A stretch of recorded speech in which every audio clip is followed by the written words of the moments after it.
Yeah, thank you. Welcome everyone to our session on academic cooperations with China and how they look like in Europe. It's great to see you here and to know that you've made a conscious choice to be here instead of in any of the other super exciting sessions that are happening parallel to this. My name is Maciej Šimalčík. I'm coming from the Central European Institute of Asian Studies, and together with my colleague Adam, we are going to talk to you about the results of our research project of the project China-Europe Academic Engagement Tracker, which aimed to collect as much data as possible about what's going on in academic collaborations with China in Europe, and technology transfers, sinology, China studies, etc. Without much further ado, because we have only a very short time, I'll pass the floor to Adam to run you through what this project is, and then I'll talk about some of the key findings that we found based on the data that we've collected over the past 2 years. Yeah, so hello everyone. Thank you, Maciej. So as Maciej mentioned, I will first of all go through the nature of the project, and then Maciej will move on to more specific data and what the project actually kind of brought us on like the actual data level. So first of all, why we have been talking about the China-Europe Academic Engagement Tracker is this project which we have run in 2022 as the CEAS, the Central European Institute of Asian Studies. And generally, if you are interested in it, this is the kind of the nature of it and how it looks. If you want to, you can access it using this QR code or on the website academictracker.ceas.eu. And so, okay, so generally, what's the China-Europe Academic Engagement Tracker? It serves as a database of interactions between European academic institutions. That means universities, research institutes, academics of science, and whatever is the kind of the nature in different European countries, and then different Chinese entities. This is a research that has been done on kind of open source data, and this is generally an open source resource that we have conducted along with numerous partners in the countries that were involved in this project. So generally, it provides a comprehensive record of the European academia and how it interacts with different entities in China. That means universities, that means also different businesses, and that means also the Chinese Academy of Sciences and different kind of its institutes. And what was the general goal? The general goal of the project was to kind of improve the transparency, because we generally see in the Western kind of universities that the access to kind of information is based on this open science idea, and this is something that is also not very well protected, and so we were hoping to kind of improve the transparency on the side of the universities. And in the kind of initial iteration of the project, there were 11 countries involved. You can see them here. They're Austria, Bulgaria, Czechia, Georgia, Germany, Hungary, Latvia, Lithuania, Poland, Romania, and Slovakia. However, we are hoping to improve this into further countries. That means the entire EU, however, even more. So if you are interested or want to be involved, please hit us up, and we'll be more than happy to kind of talk this because we are more than interested to kind of move beyond the initial countries. If you want to know what is the partner experience like, talk to Ani from Georgia, who did the research in Georgia for us. Yes. Okay, so this is how the kind of the tracker looks like. We have the two kind of UIs, or like the interfaces that you can interact with. There is the European one, and then there is the Chinese one. What do they provide? Well, on the European side, you can see which cities and which countries of those 11 countries right now have what level of kind of interaction with Chinese entities. We have mapped them on the individual kind of level. We have mapped them on the cities where the universities or the institutes are based, and then in the China you can also see where the kind of more concentration of the institutes or the specific kind of institutions which the European universities cooperate with are concentrated in. So this is the kind of the general view that the project gives, and then on a more kind of specific level on universities, it also provides insight into the type and the scope of cooperation. Here is a kind of insight into one cooperation between the Institute of Materials and Machine Mechanics of the Slovak Academy of Sciences and then the Harbin Institute of Technology. So you can see that what we are kind of looking at is information such as financial flows. We are also looking at entire cooperation contracts. We have managed to get 204 of them, so that's quite a lot, even when compared to like the entire kind of amount of links which we are looking at. Then we are cross-referencing them with the ASPI University Defense Tracker, which gives us insight into which universities and to what level are linked to PLA and other defense areas in PRC.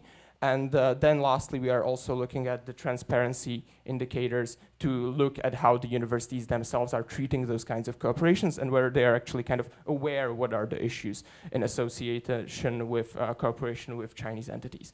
So what have we found on kind of a more general level is that amongst those 11 countries, Germany and Poland were the most kind of have had most interactions. Obviously, that is probably due to their kind of size, that Germany and Poland are rather large countries with rather a lot of institutions. However, amongst all the involved countries, there were 333 kind of European institutions that have some sort of links with Chinese entities, and on the Chinese side, there were 741, and overall, there were 2,342 institutional linkages. However, so if this is kind of like visible that like Germany and Poland are like the largest countries, it's also important to note that on a more kind of specific level, German and the Polish universities were more proactive by themselves as such in developing these interactions. So this is the top 20 university list based on the tracker by their kind of interactions with Chinese entities. And you can see that majority of them are Polish and German. So even if those two countries still have like the largest kind of academic spheres, their universities are more proactive than the other ones. However, you can also see that at the tail end, there are countries such as Bulgaria, Czechia, and Romania who have also been more involved, some of their universities, in these interactions. However, based on like this, we can see that still German and Polish universities are more kind of proactive, as it seems. And now on to Maciej's more detailed insights. Yeah. Thanks, Adam, for the introduction, and let's move on to the more specific findings based on the data set that we've compiled.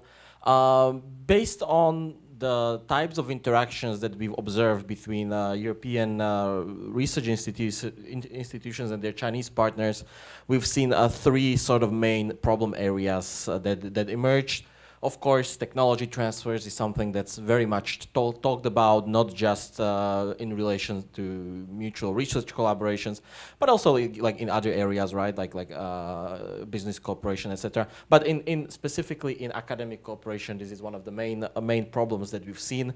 We've also seen in some cases universities that collaborate with China emerge as hubs for China's image management efforts externally in those countries. So we've seen, things like universities collaborating with Chinese embassies, putting on events related to Tibet, for example, or promoting Chinese propaganda on Tibet, and very similar issues. And last but not least, and this is something that's very problematic specifically in the Central and Eastern European setting, is that we've observed very big dependence of academic institutions that teach Chinese language or China studies more broadly on their Chinese partners in terms of providing that sort of educations, which is problematic in and of itself, because what we are seeing is that we are seeing new generations of China experts, which are going to be more and more needed, we assume, being educated in the ecosystems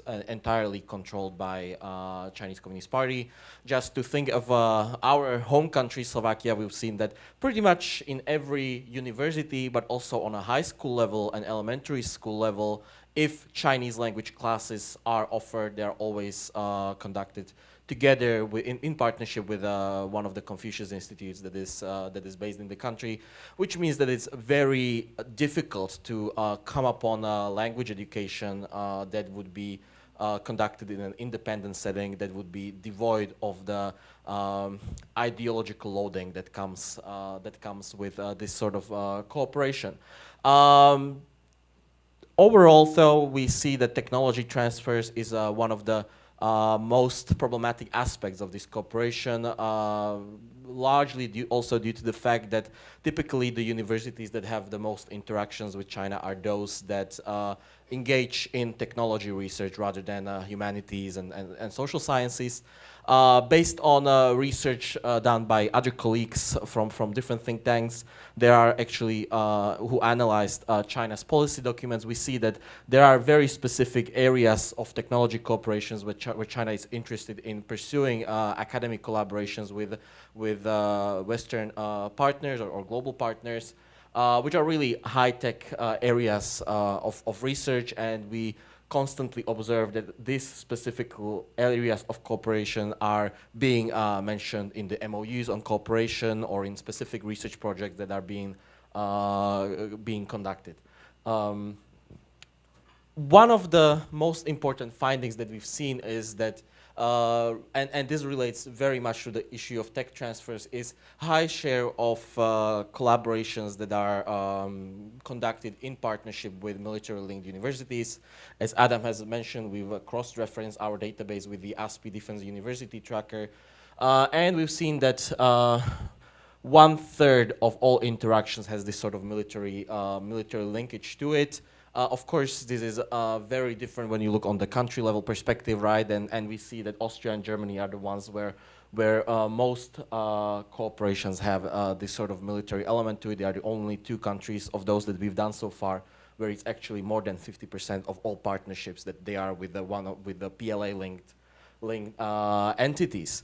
Interestingly, also ASPI provides some sort of risk levels for each of those PLA-linked entities, and it's very interesting to also observe that half of all those military-linked interactions are with either very high risk or high risk entities. Talking about these military linkages, also it's quite interesting to look at which are the most active Chinese universities in pursuing relations with European universities. Among the top 10 most active ones, we see that 9 out of 10 have a military linkage, that they are active in a defense research and have ties to the PLA. Only one of those, Beijing Foreign Studies Universities, is not linked to the military, which is not much of a consolation since it's linked to the intelligence services. Can we move on, please?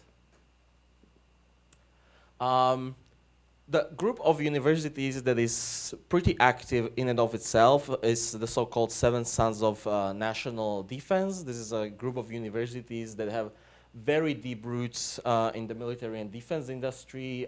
They are the most active in collaboration with the Chinese military sector, and pretty much a large chunk of their graduates on the master level or PhD level end up working in the Chinese defense research, meaning that collaborations with them are usually also conducted in these high-tech areas that do have potential dual use or military application. From these 7, we see that the Beijing Institute of Technology is the most active in the region that we've analyzed, but also Beihang University and a bunch of others have a lot of deep ties to European universities. Yeah, this map doesn't look very good now, but if we look at this map, we see that they are really concentrated through the entire region. From the countries that we've analyzed, there's very few of those that have almost no links. But of course, we see quite a concentration in Germany, right? Which makes sense given that Germany is also probably the most advanced, has the most advanced academic environment when it comes to this sort of research. So actually, from all those links that exist to the 7 Sons of Defense universities, Germany represents half of those.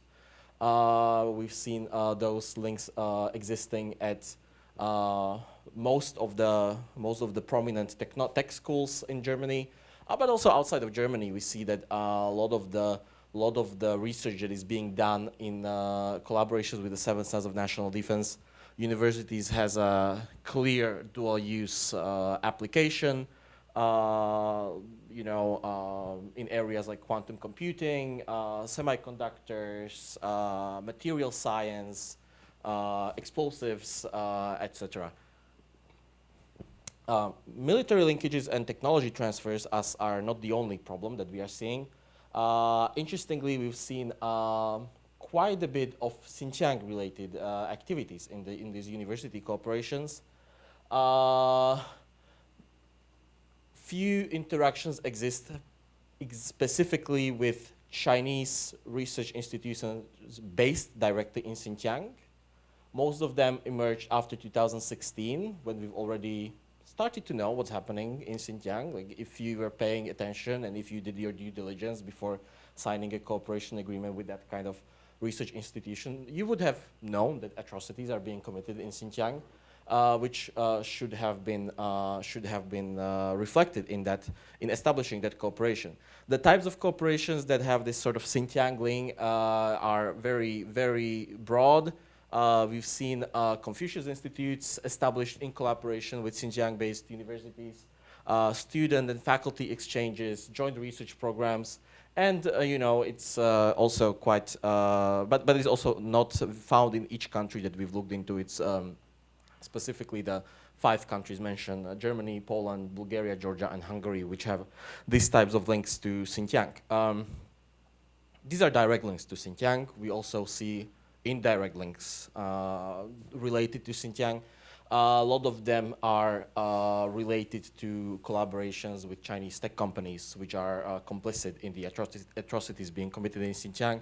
A lot of the collaborations are happening with tech companies like Huawei, Dahua being the entity that is sanctioned in the US precisely over this sort of participation in the human rights abuses. But also Huawei has been linked to mass surveillance in Xinjiang as well as elsewhere in China. One of the interesting developments related that Huawei has been applying for patents for are related to AI-based facial recognition and racial recognition more specifically. Which makes it worrisome where we've seen, for example, some universities signing collaboration contracts with Huawei on establishing AI research centers, which is a technology that powers this sort of facial and racial recognition applications. Huawei, of course, is one of the most prominent players active in research cooperation with European universities. It's not only, of course, about AI. We've seen collaborations emerge in areas like safe cities, but also, providing various forms of stipends to students to come to China. So there's plenty going on. A lot of the activities that they do have very clear applications related to surveillance, which is a human rights issue in and of itself. But also, have seen that some universities are studying cybersecurity in collaboration with Huawei is a bit of a paradox. Thinking about what we know about Huawei, and there's of course a very much potential espionage problem when we think about students coming to study in China based on Huawei scholarships. When we are talking about academic cooperation with China, Confucius Institutes is something that often comes to mind. There's quite a few of them based in the region that we've studied. Each dot is a place where a Confucius Institute exists. Please, next slide. So altogether, we know that there are 43 Confucius Institutes based in the 11 countries that we've studied. But it would be not correct to assume that that's the only activities related to Confucius Institutes. Oftentimes, we see that Confucius Institutes have established branches or to other universities where they are not directly linked, and this is what I was mentioning earlier, that oftentimes we see that if a university wants to offer a China course or Mandarin language course, and it doesn't have its own homegrown capacity, it will establish a cooperation with the Confucius Institute that may not be established directly at that university, but somewhere else, and bring in the teaching capacity in that way. Throughout the Central and Eastern European region, we are really observing a high level of dependence of China studies based on Confucius Institutes, which are known for controlling the education curricula. So there is a risk that future generations of China experts will not be equipped with the knowledge they need to have to be able to deal with China in a way that will be needed. Of course, this is not the only issue. We've seen Confucius Institutes being active as hubs for spreading of propaganda. propaganda related to Tibet, to Xinjiang, to Taiwan, etc. And also conducting various activities in sort of pressuring researchers in those countries not to engage in China critical research. A lot of that is very much dependent on who runs these Confucius Institutes. The typical structure is that there are two co-directors, one being nominated by the Chinese university and one being nominated by the European university. And we see that the level of activity of the Confucius Institutes tends to be very much dependent on the personality of the local co-director. If the local co-director is not completely co-opted, the level of activity is not as great, and there's less of this sort of propaganda activity. But if the local director has been completely co-opted by China, then the activity tends to be much higher. Our own institute had a very interesting sort of experience with that. One of the Confucius Institutes based at the Slovak University of Technology is co-directed by a guy who used to be for 10 years the regional head of ZTE in Europe. And this is a guy who at one point, after we've published precisely this research, send us emails, with threats that we should beware walking on the streets and this kind of strange email interactions. When he was confronted that publicly by journalists, he claimed that it was just a joke and he was trying to be sarcastic. Can we go next? There are, of course, other cross-cutting issues that we see. One of that is very big problems related to transparency. Oftentimes, universities are not publishing anything on how they are collaborating with China. The local transparency regimes tend not to focus on academic cooperations. Contracts are rarely published. Even if the information is made available, it's usually not more than just some plain press releases that a collaboration has been established, but you don't know any conditions. There are a few countries that do have more radical transparency regimes, like Slovakia and Czech Republic, where contract disclosures are mandatory. But even if they are disclosed, the quality of those disclosures can be very poor.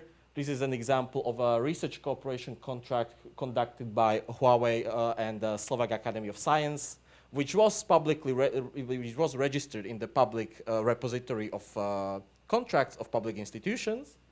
But this is the way that it was registered in, right? Like, you don't really know much about what's going on based on this cooperation. And there's, of course, even if we, even when we get hand on these contracts, there's oftentimes they are very poor quality, especially when it comes to intellectual property rights. That oftentimes they either don't have any clauses on IP protection, or even if they do, they tend to be very one-sided and favoring China.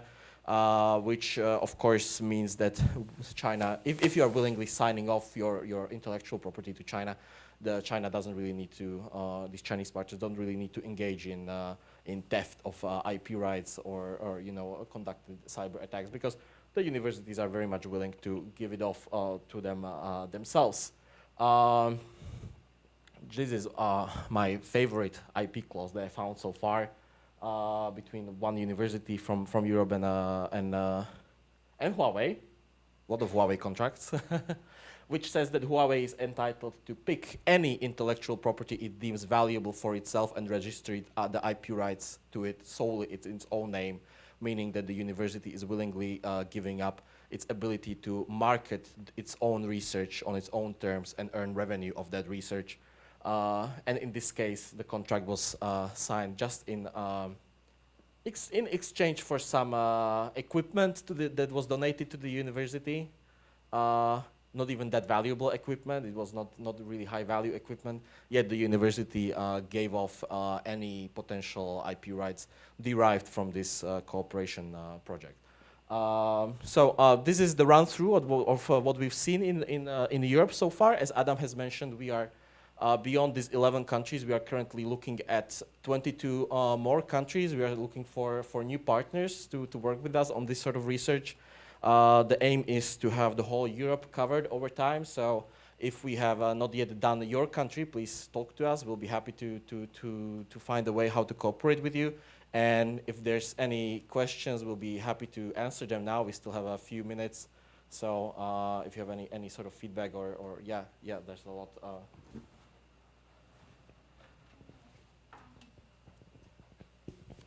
Sure, thank you very much. Just a quick question on the recommendations. So you mentioned that, was it Czechia and Slovakia have more open or transparent requirements with regards to who universities cooperate with? Is that something which could be replicated by other countries? And is there a way that they could improve that system themselves? Definitely. The thing is that in neither country this was this sort of transparency regime was never devised to be specific for universities. It's a part of a broader approach to government transparency or public sector transparency.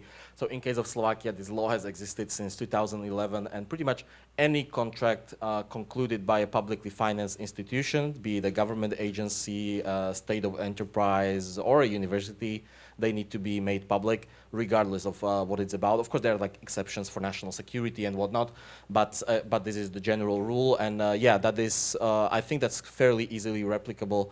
And it's not only a solution for China-related issues, but in general for issues related to corruption, kleptocracy, but also foreign interference by China, Russia, and whoever else.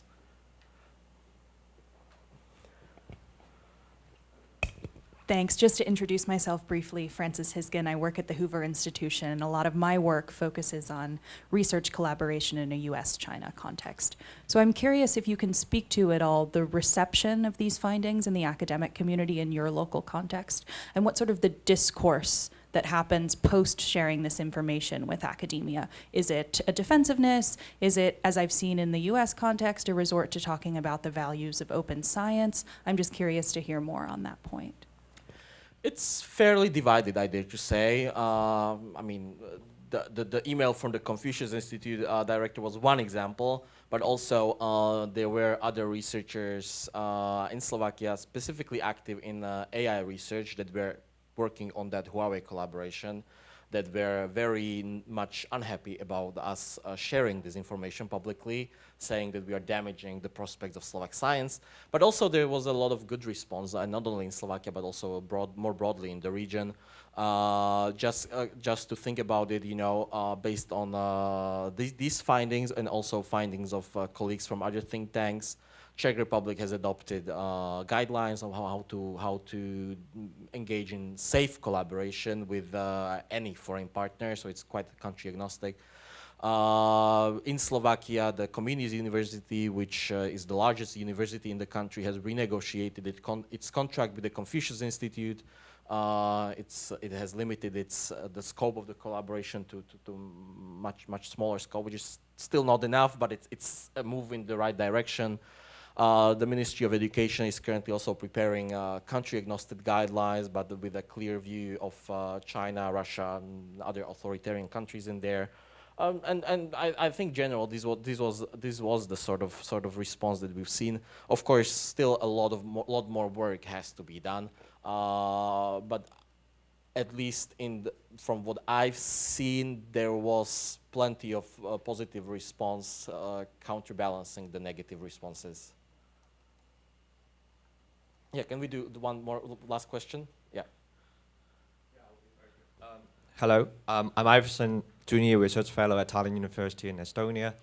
The first question is about Latvia and the military ties. You were mentioning there was some sort of cooperation with the, I don't know, Chinese military link. Can you elaborate on that? What does it entail? And secondly, regarding the Beijing Foreign University, you said there was a linkage with the Chinese intelligence. I'm very concerned by that finding because in Estonia, we have dozens of students from that University of Foreign Studies. Every year they come to Estonia to learn Estonian. So if this is proven that this is connected to the Chinese intelligence, would it lead to any possibility of expelling those quote-unquote Chinese students? Would it constitute to any criminal offense? Thank you. Oh.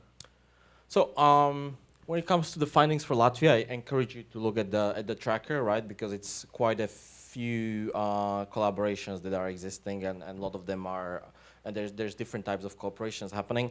But Beijing Foreign Studies University, it has been proven that it's acting as a recruiting ground for the intelligence services. Like a lot of the graduates end up working in the intelligence. Nevertheless, it's not all of them, right? So it is a university that really focuses on study of foreign languages. So of course, I think it warrants deeper scrutiny of when you're accepting exchange students from this sort of university. But I don't think it precludes it completely. But it for sure warrants deeper sort of due diligence of these students when they are applying for visas, etc. And if you see a potential risk, then some sort of response may be warranted, which can range from not granting visa, but also to limiting the scope of their participation, maybe in the types of classes that they are permitted to take on in the host institution. Okay, so unfortunately our time is up. This really has been a lightning talk. So thank you very much for coming. And as I said, we'll be more than happy to talk to you outside if you are working on something similar or would like to contribute to our tracker in one of those countries that has not yet been covered so far. So thanks a lot.